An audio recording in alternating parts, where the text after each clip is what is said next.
Honourable colleagues, 494 Canadian municipalities have declared states of climate emergency. We hear about big cities' efforts to respond to the impacts of climate change, but small rural communities like Antigonish are also important climate action leaders. Recently, Antigonish Town and County, Buktunkek Mi'kmaq Nation, and St. Francis Xavier University formed a regional climate partnership. The partnership focuses awareness, mitigation, and adaptation. The partners' individual efforts include Buktunkek's 3 renewable energy projects, 2 solar, and a community wind project with 12 other Nova Scotia Mi'kmaq bands.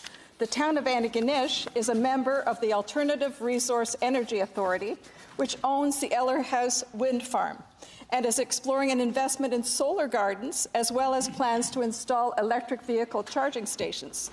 The authority currently provides our town with 63% renewable energy, but the goal is to reach 96%.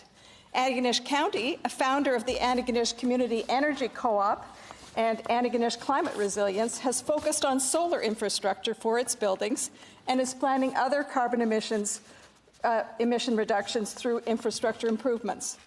St. FX University is, of course, focused on its own emissions reductions and contributes to local, national, and international efforts to respond to climate change. St. FX professor Dave Rist's Flux Lab website says, whether by foot, truck, drone, robot, or satellite, we work to improve the measurement of greenhouse gases. We work in the Arctic to measure emissions from permafrost decay, but we are largely focused on energy sector emissions, where we aim to provide information and solutions that will help Canada's energy sector achieve methane emissions reductions. St. FX's Climate Services and Research Centre educates future climate professionals, provides independent and impartial information, and develops knowledge-based best practices for climate change adaptation.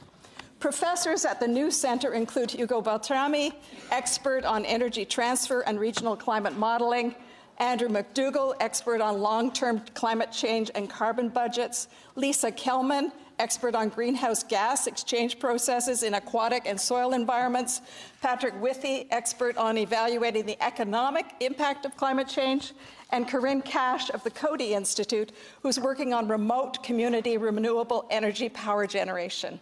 Colleagues, St. FX, the Antigonish and Buktunkek communities punch above their weight in climate leadership. Honourable Senators, this rural climate partnership is exemplary and deserving of our praise and encouragement. Thank you. Merci. Walalio.